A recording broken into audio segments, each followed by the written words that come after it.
My name is Christiana Gaudet. I've been a successful full-time professional tarot reader for 20 years, and I'm the author of Fortune Stellar, What Every Professional Tarot Reader Needs to Know. If tarot is your passion and you want to share that passion with others, this book is for you. In 8 easy lessons, you'll learn how to use your tarot deck as a guide to help you discover your greatest skills and abilities as a tarot reader, and to help you design a business that serves your community and that fits perfectly into your life. Get started on your path now with Fortune Stellar.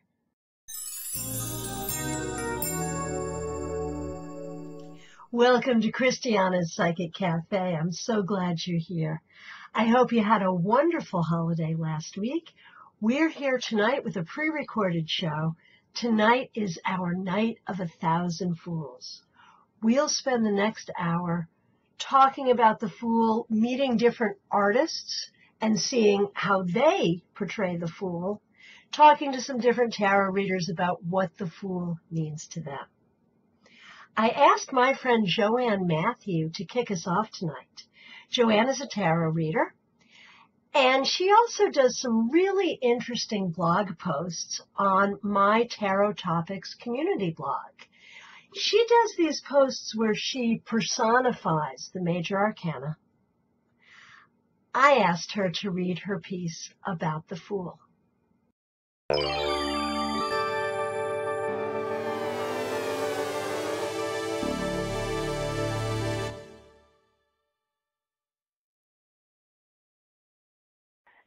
There he is, standing at the edge of the cliff with his faithful dog dancing at his feet. His face is turned upward. He's not paying attention to where he is going. He is on a journey, but where will that journey take him? Will he fall off that cliff? Will he jump off that cliff? Will he be pushed off that cliff? Whatever way he falls from the safety of the ground below his feet, how will he land? On his feet, fallen and injured? No one knows for sure. His destiny is in the balance. If he consciously jumps, then perhaps he can control how and where he lands. If he falls, then he must rely on sheer luck to save his life. If he is pushed, one can only guess what forces pushed him over the edge. And so our destiny, our journey in life, is much like that of the Fool. Do we throw caution to the wind and take that leap? Do we need to be pushed to make decisions, or do we stumble and fall and pick ourselves back up again to start over? Remaining in the safe confines of our own spun cocoon is not learning all we can in life. We all need to fail, succeed, and be aware of ever-changing events that will occur in our lifetime and shape who we are. Of course, we can stay completely safe and not go close to the edge, but that is not what life is all about. Life is full of chances and choices. If we do not take advantage of these opportunities, then we are not living our lives to the fullest. Nothing is guaranteed. Safety and protection are not guaranteed. Whether we step, fall, or are pushed, it is the beginning of a new phase in life. Make the most of the journey. It's not always going to be easy, but it's the experience of a lifetime. Be the Fool. Take those chances. Do not be discouraged if you fail. Walk to the edge of that cliff and take another chance. That's what life is all about. Thank you so much for that, Joanne Matthew. I just love the way Joanne talked about the Fool there. It really resonates for me and makes a whole lot of sense. For me, I see the Fool as representing each one of us on our journey through life. I see the other 77 cards of the tarot as representing the characters we'll meet, the experiences we'll have, and the lessons we'll learn along that journey. One of the messages of the Fool for me, along with everything Joanne said, is really about remembering that life is a journey and that we're the star of our own story. Archetypally, when I think about the Fool, I think about really all the epic stories. I mean, arguably, I think the Fool could be the protagonist of any epic story. Harry Potter, Luke Skywalker, Don Quixote, Percival, all of these characters feel like the Fool for me. So I called our show tonight A Night of 1,000 Fools. Now, okay, we really won't have 1,000 fools, but we'll have a few. The name was really a tip of a hat to the movie A Night of 1,000 Stevies. Have you seen that movie, Night of 1,000 Stevies? Well, it's sort of Stevie Nicks inspired, and I love Stevie Nicks. And there's actually a tarot deck that was sort of Stevie Nicks inspired, Crystal Visions Tarot. And I love the Fool from this deck, from Crystal Visions Tarot. First of all, I love that the Fool is female. I think we often should think of the Fool as an androgen anyway. A lot of fools do seem very androgynous. I think when we talk about the Fool, we usually call the Fool a him, but in this case, the Fool is definitely a her. And one of the things I really like about this is if you look at the way the ribbon is, the artist is honoring a non-weight tarot tradition here, the tradition of the red and white striped legs. And she's doing it in this really casual way that I just think is so clever. There are a few other decks that I can think of right off the top of my head that also have the red and white stripes on the legs. Let's take a look at them. There we saw fools from the Robin Wood Tarot and the Sacred Rose Tarot, each again with the red and white striped legs. So what do those red and white stripes mean? I understand that they refer to a couple of things. It's the masculine feminine, with the red being masculine, the white being feminine, and specifically the white being purity and the red being lust. The red is active, the white is passive, and it's also a reference to alchemy, that red and white are considered very important colors in alchemy, red indicating blood and white indicating silver. So that's just a fun non-weight tarot tradition that I enjoy. Next up, we're going to talk with Val Sherrill. She's the tarot translator. She's a tarot reader. And I got in touch with her on the phone. And so you're going to see Val's pictures, but you're also going to see some fools from Lisa Hunt.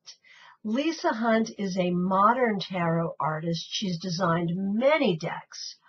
Shapeshifter Tarot, Fantastical Creatures, Animals Divine, Fairy Tale, Celtic Dragon, Ghosts and Spirits. I didn't include all of her fools, but the fools that you will see here are from some of Lisa Hunt's tarot decks. And I thought it would be really fun to see how one artist depicts the Fool in a number of different decks. Let's talk to Val Sherrill now. With me on the phone is Val Sherrill, the tarot translator at tarottranslator.com. Hi, Val. Thanks for being here on the Psychic Cafe. Hello. Thank you for having me. Well, it is my great pleasure.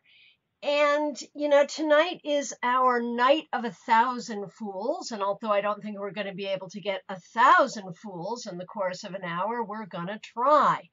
So I'm happy that you were able to spend some time with us talking about the Fool. In my experience with you, I know that you have some very interesting ways of working with the cards and interpreting the cards. So I'm just going to turn it over to you.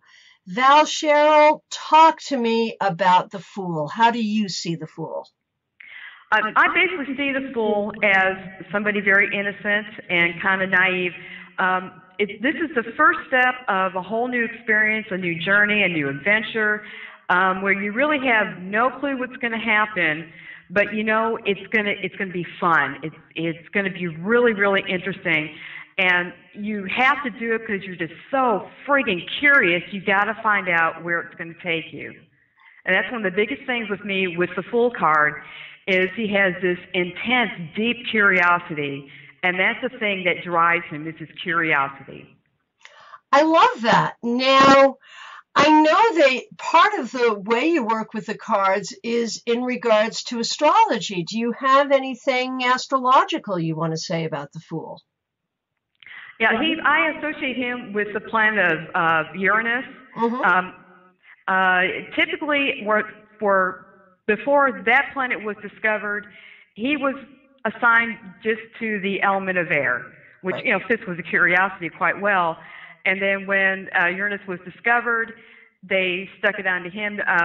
I believe, I'm not sure if the Golden Dawn made that assignment or if that was afterwards. But anyway, when it comes like with the independence and the surprises that Uranus can bring, that fits really well with the Fool, because he doesn't know what's going to happen, so it'll probably come as a surprise to him. And he's very independent. This is the guy who walks to the beat of his own drummer. So true. When you get somebody like that, they can tend to disrupt things, especially like in a family dynamic. Everybody has their role to play, and he's like, no, I'm not the dutiful son, or I'm not the dutiful daughter. I'm the rebel. Very nice. So if I were to ask you to look at characters from fiction or popular culture that we might be familiar with, who comes to your mind as being Fool-like? I always go to the court jester, because with one of the most common interpretations for the Fool is that he'll always be protected. So with the court jester, he was a guy who could say anything and do anything, just offend and insult, and basically he'd be telling the truth, but the truth hurts. Probably exposing things that other people within the court were doing that they should not have been doing, and he never had to worry about any kind of punishment or prosecution or anything, because he was protected by the king. And it's like the Fool is protected by a higher power. The saying, God protects fools and drunks. Absolutely. Now, I know one of the ways you work with the cards, Val, is to really look at the pictures and see what you see in the pictures. One of the things in the Waite Rider Smith Fool and many other Fool cards is the little dog. What do you think about the Fool's dog? I love that little dog. He can mean so many things, depending on the question and where it falls in the spread, the cards around it. The little dog can be the Fool's instinct, telling him, the flight or fright mechanism that somebody has. So he can represent the instinct. And some decks, especially the really older decks, I think Visconti might have a cat in it. I'm not sure. That may be the old beggar guy. But anyway, like the cat could be his intuition, which I believe Uranus is another aspect of that. I believe Uranus is very instinctive or intuitive. And this could also be because the dog is loyal and he loves you unconditionally. This could represent family, friends who don't want you to do what you're about to do because they're concerned about your safety and your well-being. They mean well, but especially in the Rider-Waite Smith, you can see the Fool is not looking at the dog at all. Right. So he'll just ignore the warnings from family and friends and the people who love him, and go and do what he's got to do. He's got to see what's out there. Nice. So can you think of a time in your life when you felt particularly like the Fool? Is there a a fool story in your life at all? Oh, yes. I grew up in Kentucky, and at that time, we're talking like 81, 82, somewhere in there, I was working in a sewing factory, and I hated it. I just really hated it, and I wanted to be a photographer. So I looked around and did some research, and I got accepted into a school in Dallas, Texas. Wow. So I went to turn in my 2 weeks' notice and I told them, yeah, I'm going to be the famous photographer. I'm going to Dallas. I'm going to be somebody. And everybody there tried to talk me out of it. You're just a little country girl. You ain't going to make it in that big old city. No, you're going to get hurt. You're going to get robbed and all this stuff. Like, no, I'm going. Wow. And it was probably the best thing I'd ever done. Oh my gosh, what a great story.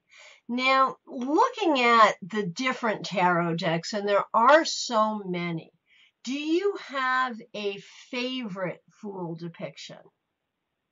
My favorite will always be the Rider-Waite-Smith Fool. But a second favorite, and I absolutely love the Gaian. Now, the Gaian is titled The Seeker, and the reason I really love this interpretation or this image of the Fool is the fox. There's a little fox in there, and this to me brings out a real playful aspect of the Fool. Yeah. If he wants to have fun. And if you've ever seen some videos have been going around through like Facebook and other social media like that, where they show a fox hunting for a mouse that's underneath the snow. Have you seen this? I haven't. The fox leaps in the air and dives headfirst right into the snow to get the mouse. Now, obviously, the little guy is hunting, but he looks like he's playing.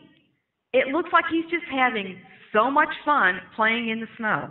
Wow. And for me, that's kind of an aspect of the Fool, because he's really enjoying himself. Nice. Very good. Wow. Well, thank you so much, Val Cheryl, for sharing tonight your concept of the Fool and how you see the Fool. Folks who want to check you out and check out what you can do for them can go to tarottranslator.com. Is that right? That is right. Well, thank you so much for being one of our 1,000 Fools tonight. Thank you. I really enjoyed it.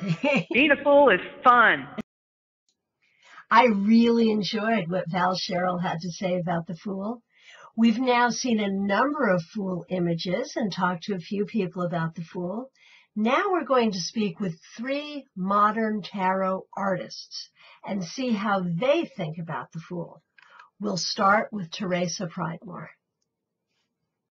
Teresa Pridemore, welcome back to Christiana's Psychic Cafe. How are you? Oh, I'm great. Thanks for having me. Well, it is terrific to have you. And of course, we're here for the Night of 1,000 Fools. And we could not talk about the Fool without talking about the Portland Tarot Fool.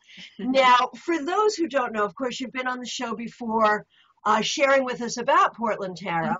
But tell us where you are now. I mean, this tarot has its own Fool-like journey. So tell us what's happening with the deck. Well, exciting news is that I just got a 2nd edition version of the deck in my hands yesterday, a big batch of them, for my Indiegogo backers, and then, of course, whatever I have left over, I will have for sale for a little while here. And I'm very excited about the new 2nd edition, because it comes with a expanded reading guide. It's 64 pages, 2 pages on every card.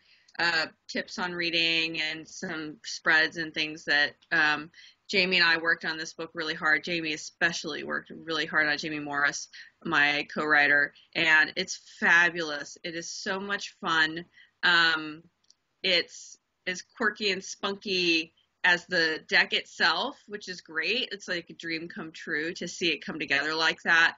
And I'm really excited about it, and all the artwork is revised. We have a nicer stock. It's brighter. All the images are just better than they were. So it's quite an exciting thing to have come about. And then now that this is done, I'll focus on finishing the rest of the deck next year. But I'm being to that.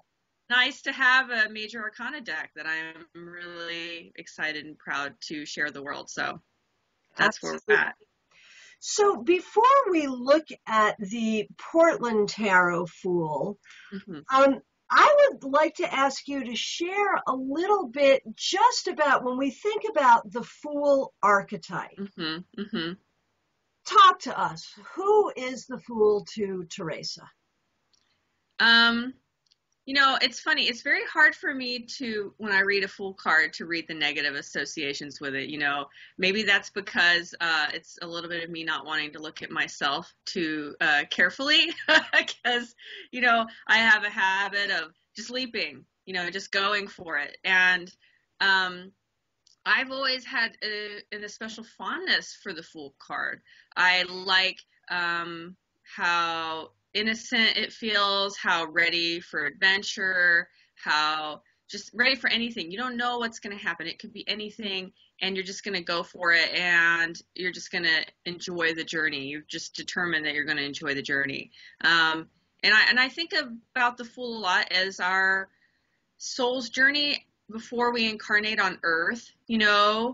We're ready to go. We might even have some inkling of what hard things are in store for us, but as a new, fresh soul, that's actually part of the adventure. Knowing that we're going to encounter difficulty is part of why we're here. We're here to learn, and in that context, there's no sense that we're gonna, we're worried about failure. Failure is part of the journey for us in that state of mind. So that's why the Fool is exciting. It's so utterly fresh that it even accepts totally that failure and difficulty are going to be a part of the journey. We're going to encounter that. It doesn't necessarily imply that we've got some kind of doe-eyed,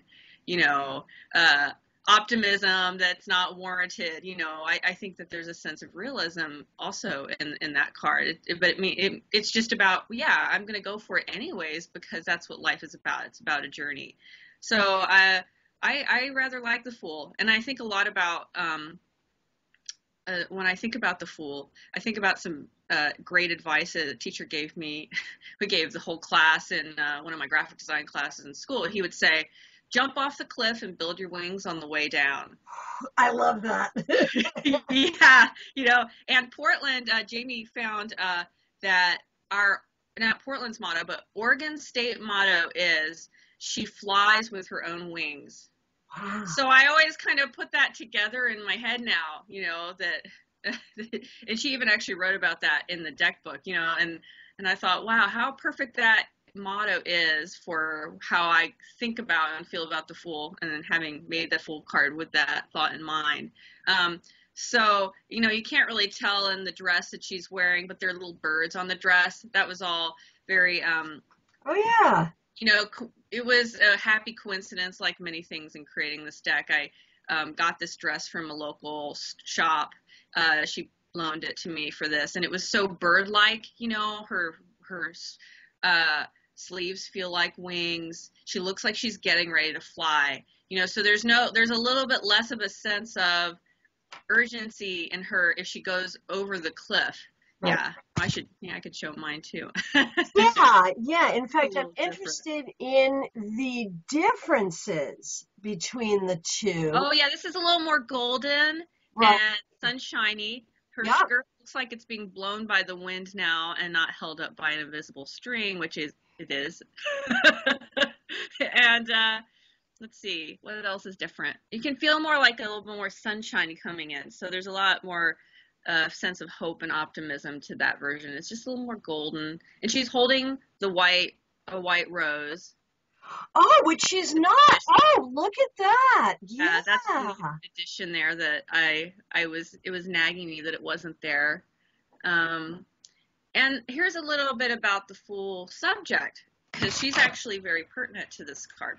So her name is Cheryl Green. She is a blogger and advocate for people with disabilities, and she's currently working on a film called, I can't remember, maybe it's just too early. I will remember the name of the film in a minute. I'm not going to keep trying to remember. Okay. But she had a cycling accident in 2010 that gave her a brain injury. And so she resonates with the Fool a lot. And when I had only met her the year before we decided to make her the Fool, but she'd been drawing the Fool a lot in a lot of contexts. And when I started talking to her more about it, I thought, there's actually a lot of good reason for that. She is rather innocent in certain things in her life because she's just totally forgotten things that we learn at an early age at times. So for like example, she's boiling a pot of spaghetti noodles, and she doesn't have the memory that tells her you don't stick your hand in the pot of boiling noodles barehanded when you're done to pull the noodles out. She's functioning a lot better than she was right after the accident, but she had to relearn a lot of things, and that's a kind of full state. And then there's the other part of that where she says that she has an even greater sense of humor than she had before. She, things are just more funny to her. She's more able to take risks creatively because of this change in her. So there's a mixed bag kind of result of this accident that left her in a state where she's kind of a bit of a fool, in the many positive senses of the word, but then there's some unfortunate side effects of all of that are kind of associated with some of the negative side effects too. She doesn't even know to look for the cliff, kind of like the Fool in the card. The Fool isn't even thinking about the cliff. It's not even on the Fool's mind, and that's what the dog is there for, saying, hey, please stop, don't jump over the cliff. So that's why because she's a filmmaker, she has a light tripod in her image, and a helmet, a bike helmet, and there's a bike in the background. And okay. And then I wanted that card because it's the first card in the deck to have the Portland, Oregon stag sign because it's so quintessentially Portland. It's saying, "Hey, welcome to Portland." That's kind of how this card is supposed to feel. And it's on Mount Hood. There's no cliff. Realistically, there's no cliffs around here. But I wanted to make it feel like not Mount Hood. I'm sorry, Mount Tabor Park. Have a nice view of the city kind of feeling and nice green area. And I liked the kind of Sound of Music feeling of the card. I wanted it to feel a little bit like the Sound of Music too. And her last name is Green. So her dress is green. The card is green. That's awesome. So there's a lot. This is a juicy one. I'm glad that you're asking me to talk about it because some of the, out of all the cards, this one's really packed with the tarot goodness and the story goodness of the actress in the card. Well, one thing that I would note, as compared to some of the other cards in the deck, your Fool card really has a lot of the traditional weight elements to it, especially now that you've given her the white flower in her hand. Yeah. And I wonder, what about that?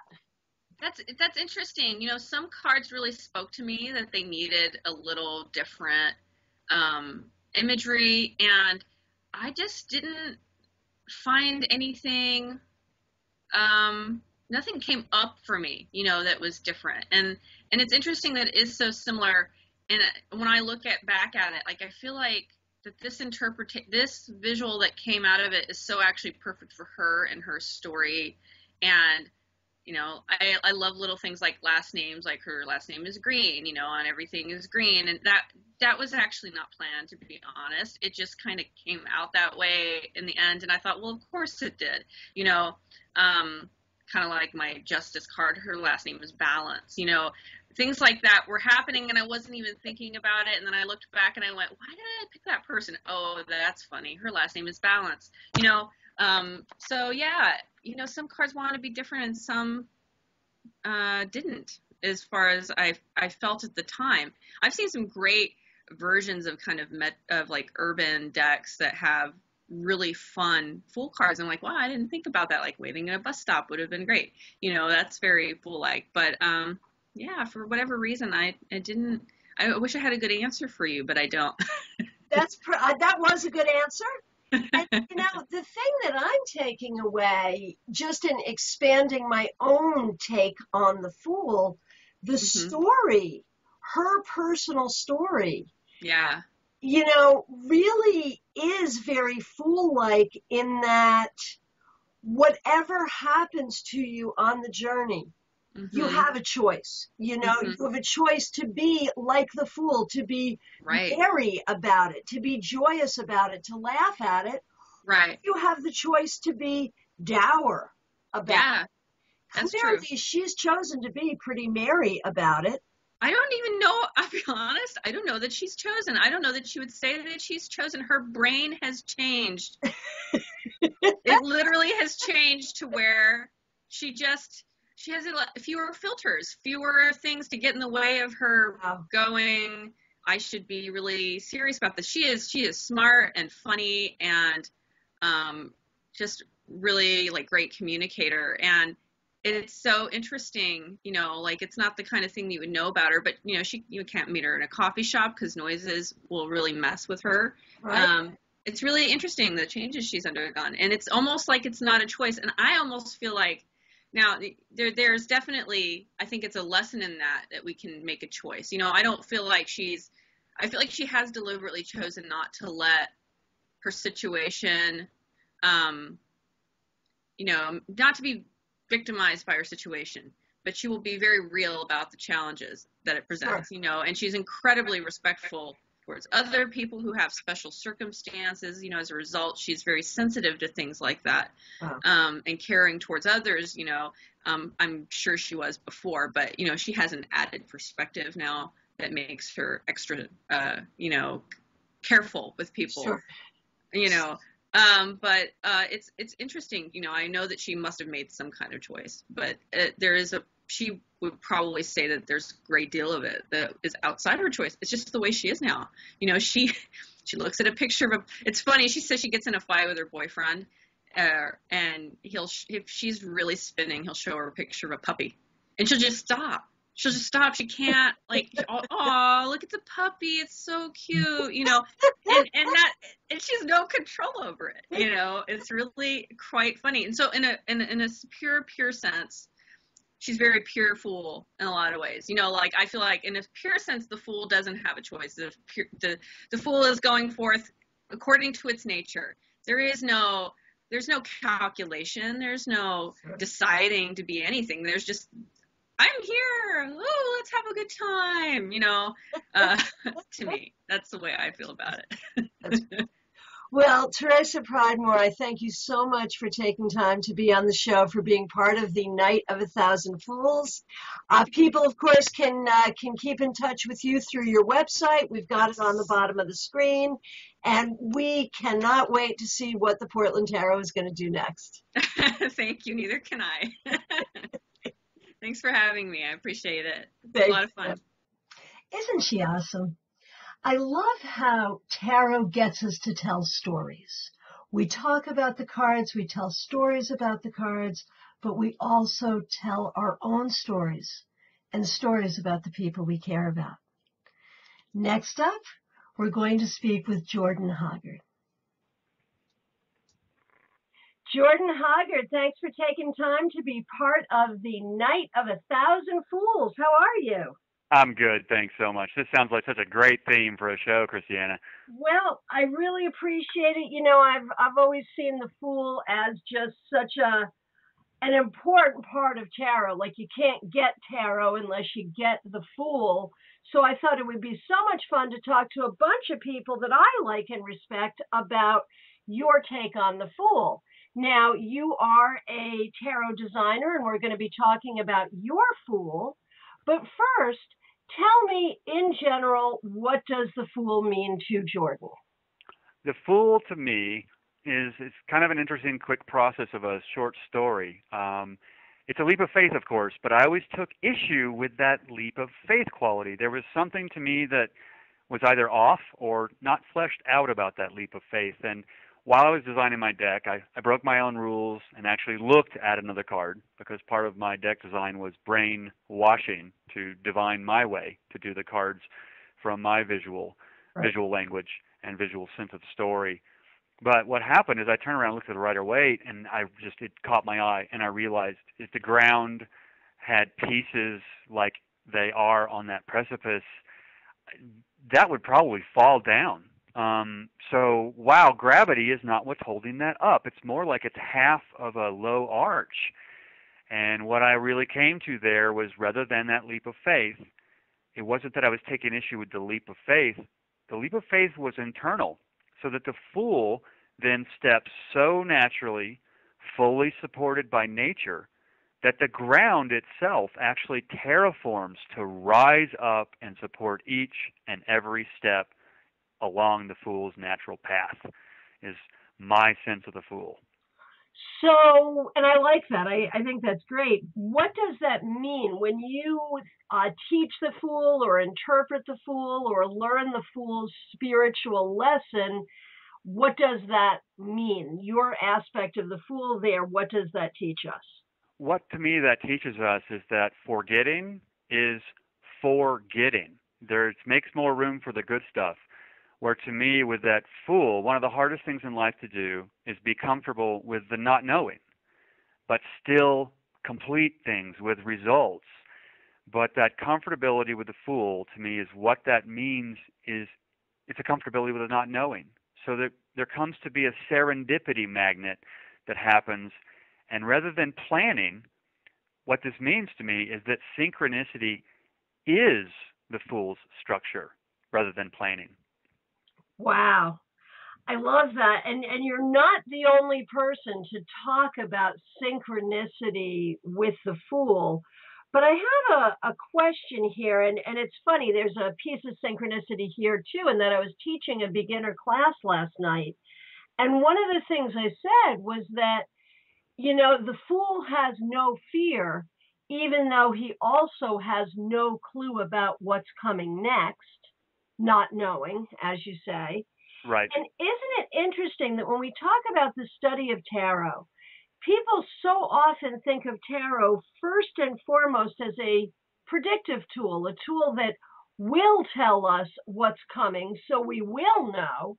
And yet the first spiritual lesson we have to learn is that we can't always know. So that's an interesting paradox. What do you think about that? Well, it is interesting, and you actually hit a key point that I make when I'm teaching, that the fool has no fear, but that does not mean the fool is fearless, because fearless would be a knowing, like a warrior. There's this natural wonderment which has never known fear, so therefore it has no fear. And to me, the metaphor visually, or the analogy visually, would be a synapse in the brain between two neurons, and the fool's on one side, but there's nothing in this chasm between except this invisible bridge of a like psychic synapse kind of thing, but he electrically just shoots across and lands on the other side.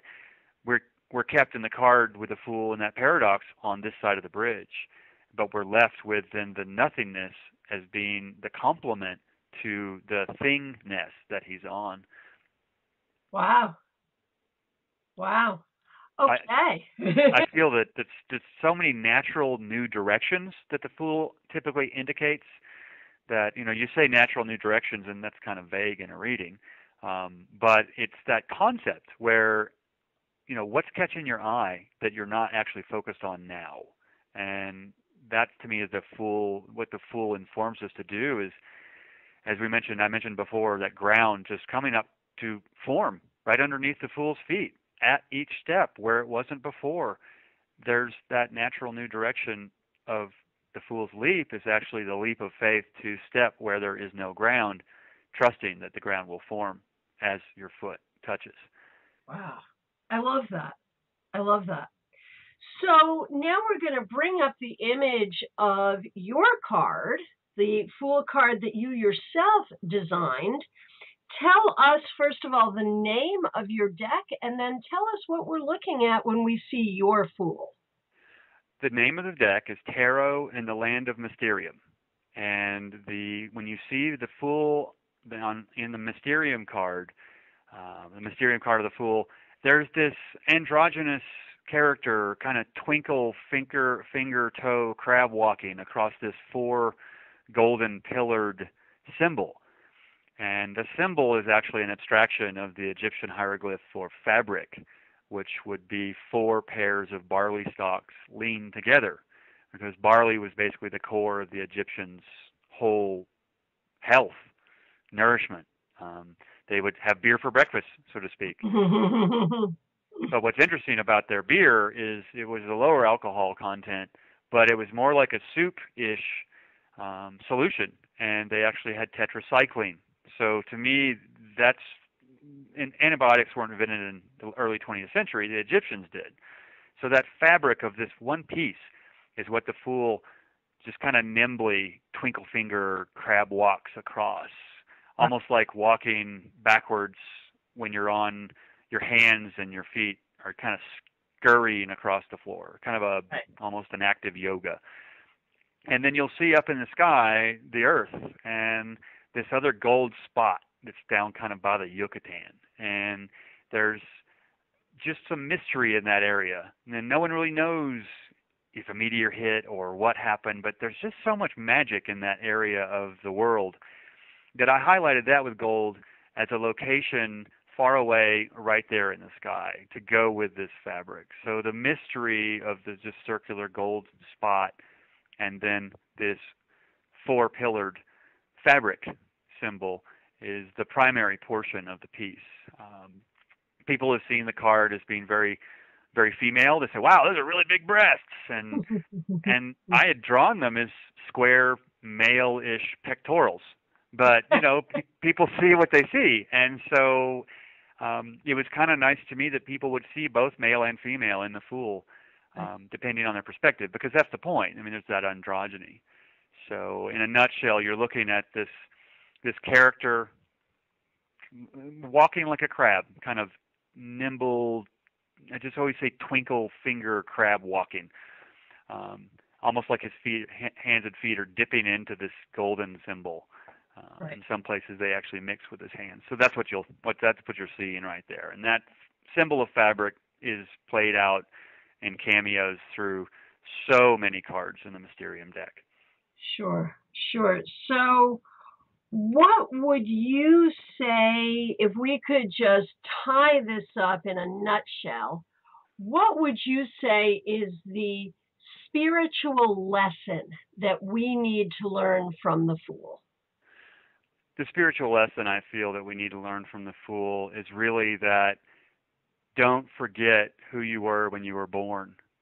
Get to that angelic, soulful, spiritual place that's not light and happy-dappy up high and just dark and depthful down low. The Fool to me is that, in a simple nutshell, is fly as high as your roots go deep, and every once in a while jump a little further to promote more healthy root growth. Oh, beautiful. Jordan, I want to thank you so much for taking time to be with us tonight on Christiana's Psychic Cafe, our Night of 1,000 Fools. Of course, people can catch your show right here on Penn Thursday nights. And, of course, your website has been on the bottom of the screen during this conversation. People can go to your website to look to order your deck, your books, book a reading with you, all of that. Is there anything you want to add to that? Anything I missed? I would say thanks so much for having me on the show, and what a great discussion to have with you about the Fool today. Well, thank you so much, Jordan. I will look forward to seeing you again soon. Me too. Take care. Jordan always has such a great perspective on things. Just when I think I understand how everything is, I talk to Jordan and I realize that I could expand so much more. Our final guest tonight, Lisa de Sainte Croix.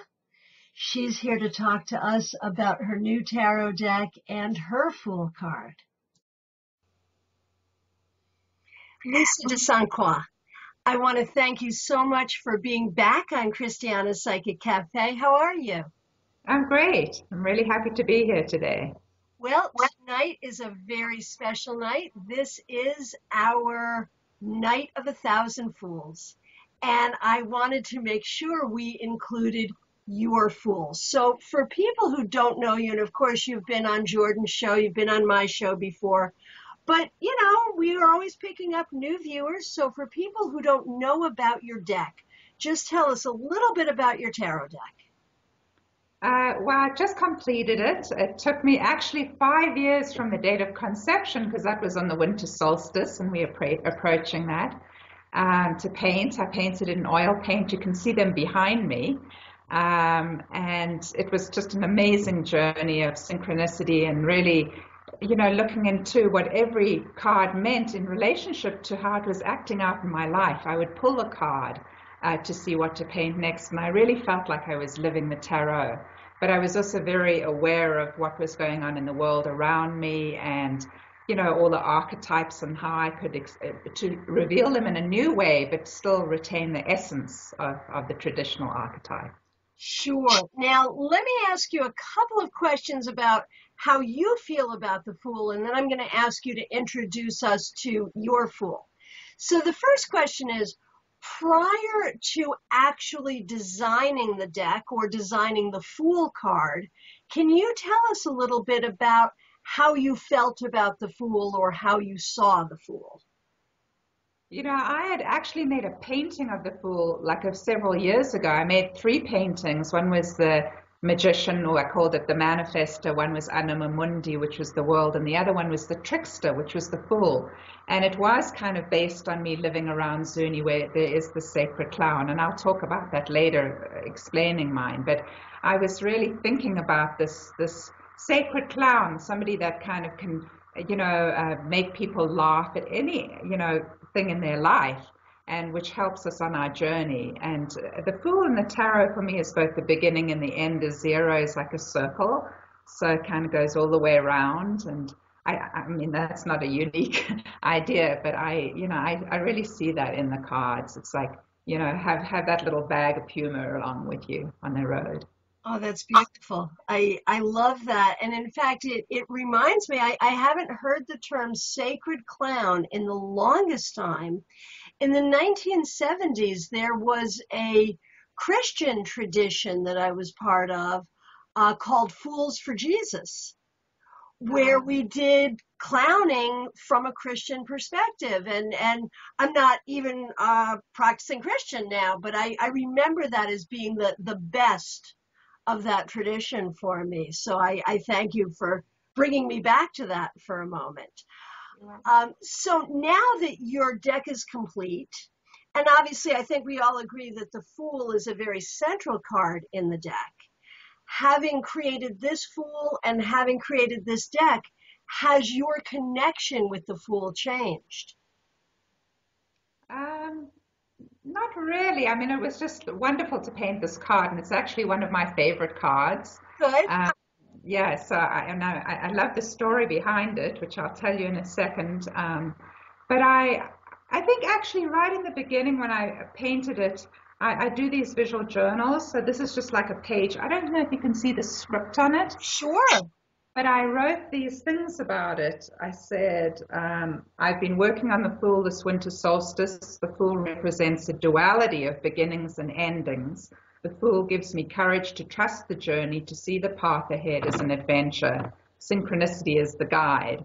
And so I must have painted this about a year into painting the deck. And I am still talking about the same thing, the synchronicity. So it is the circle that, keeps going around. The synchronicity is what keeps me really attuned to the whole tarot world, I think. Oh, and the synchronicity that we're just by chance having this conversation in December, approaching once again the winter solstice. I haven't painted this for a long time, and when I pulled it out, I'd forgotten that's when I painted it. I was like, wow, that's really interesting. Synchronicity. It is, and I just saw a couple of words there: courage, journey. Those are things that really stick out for me about the Fool as well. So show us your Fool and tell us the story. Okay, so I think I explained I lived on the Zuni reservation for 5 years. My ex-husband was a doctor there, and the Zuni Indians, they're a Pueblo group, and they've been studied more than any other Native American group. And as a result, they've closed down a lot of their ceremonies. They still practice these amazing ones. And in fact, their major holiday is tomorrow night, Shalika. So this is another synchronicity. But because we lived there and my husband worked there, we were allowed to go and watch some of the dances. And one evening I was standing up on the roof looking down onto the plaza, and there were rain dances, but between the dances, the sacred clown comes out, and he's the Kashare. That's the name. And he came up the ladder, and they kind of mingle in between the people and make everybody laugh, and it sort of breaks up the real intense solemnity of the whole ceremony. And so he came up the ladder towards me, and I was horrified. I suddenly was so self-conscious. I was the only white person there while my sons were with me. And I was like, well, what's going to happen? You know, and he came up to me and he pulled out of his bag a cheap plastic necklace. And he offered it to me for $20, and it was really worth about it, maybe $1 or something. But it was an imitation of the Zuni jewelry. And, you know, their jewelry has been imitated in China and is all over the place. But so it was a very subtle joke, but I stood there sort of frozen for a moment, and then I laughed, and I pulled out the $20, and everybody laughed. And suddenly I realized I was the fool, but I was part of their ceremony. And that was so amazing. And, you know, to actually have the courage to kind of laugh at myself and not get all defensive or, you know, upset, and just to kind of play the fool it was an amazing experience. And so I still have that necklace. And I feel like if we can go through life, you know, like when things come to us that seem like, if we can just have a light heart, we're going to move through our life in a much easier way. So that's my story of, and so in the card you see the Kashare. He has the trickster coyote head, and he's wearing the stripes. That's typical of the sacred clowns. On the ground there's the bag, and that's similar to the knapsack that the clown, the fool, uses in a lot of traditional decks. And it's like the mystery of what's going to be pulled out of it. And he's also making these shadow puppets, and so the shadow puppets are the coyote going after geese or ducks or something, but it's an illusion. It's just his hands. So a lot of our fear is an illusion. We're just fearing something that hasn't actually happened. And, you know, so to realize the illusion is, you know, dismisses a lot of the anxiety around things. Like, we're creating this fear. And then there's a path leading towards a little boat and there's a full moon behind it, and that is the beginning of this whole journey. So he's going to go down the path, and he's going to get into the boat, and he's going to sail towards this full moon, which is, you know, similar to the 0, which is the number of the fool, and that will bring you back. And then, you know, in the world card, I also have some moon imagery. I have the full moon as well, so that sort of kind of ties in this circular way. Oh, that's beautiful. Wow, I want to thank you so much for sharing this. And I want to just ask you very, just sort of very briefly to tell us when the deck's coming out and how we can get a copy. I'm very excited. I've just sent all my files off, and so it's on its way to be printed. It's supposed to take about 3 months. So I've been saying the spring, because I don't know the exact date, but, you know, that's, but everything is done now, and it's on its journey, like the bull. Talk about great stories. She is a fabulous artist and a fabulous storyteller. I cannot wait for her deck to be out in the spring. Before we say goodnight, there's a few other fools I wanted to share with you, just interesting takes from Legacy of the Divine Tarot. Ciro Marchetti's Fool, and he's designed a few decks, but I think arguably Legacy of the Divine is his masterpiece. And here's his Fool. And what's happening in the image is the tarot cards of the major arcana are what is depicted here. That's what we're seeing. So those tarot cards are maybe flying out of the box or flying in the box, into the box. We see his dog. We see he's balanced on an hourglass. So I think that's a really interesting take on tarot looking at itself. where the cards are actually depicted in the image of the Fool. So all of a sudden, tarot has become self-aware. He's not the first person to do that, though. Julie Cusha Watts does an interesting thing in her Ancestral Path Tarot, which was recently reissued by U.S. Games. Hallelujah. Here, the Fool is a tarot reader. And the card that she's holding up is the very Fool card of this deck. How cool is that? Now, in the book, we find out that this is actually a real person. Julie has painted her friend, who actually was the writer who wrote the companion book for the deck.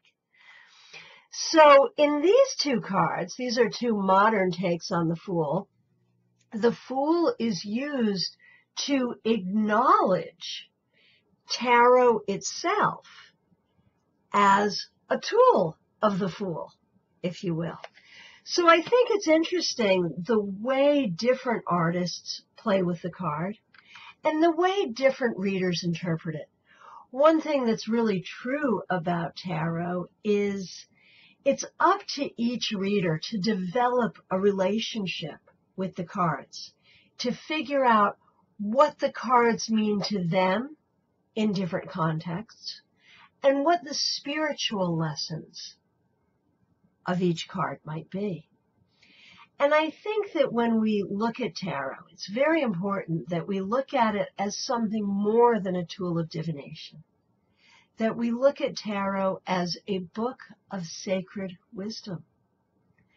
The narrator of that book, if you will, is the Fool, as we see here.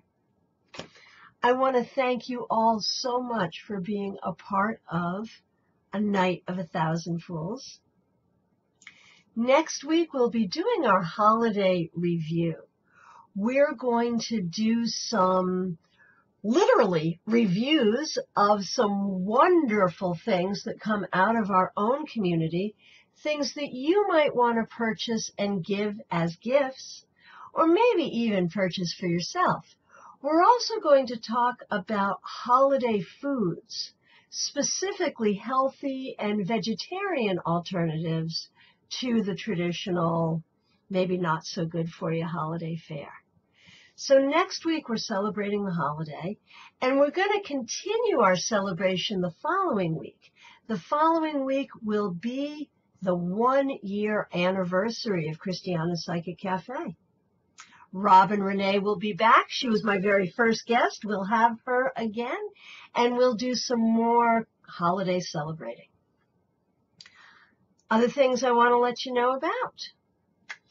Well, let's see. My weekly newsletter. I do a very ambitious newsletter. It comes out every Wednesday in your inbox. If you go to my website, tarotbychristiana.com, you can sign up for it.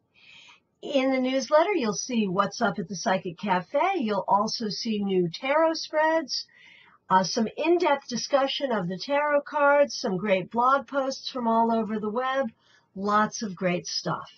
I also want to remind you that I am available anywhere in the world for readings by phone and by Skype.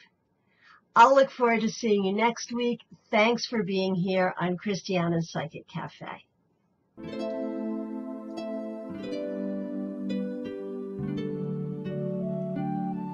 Hi, I'm Christiana Gaudet. Tarot is my passion, my spiritual path, and my profession.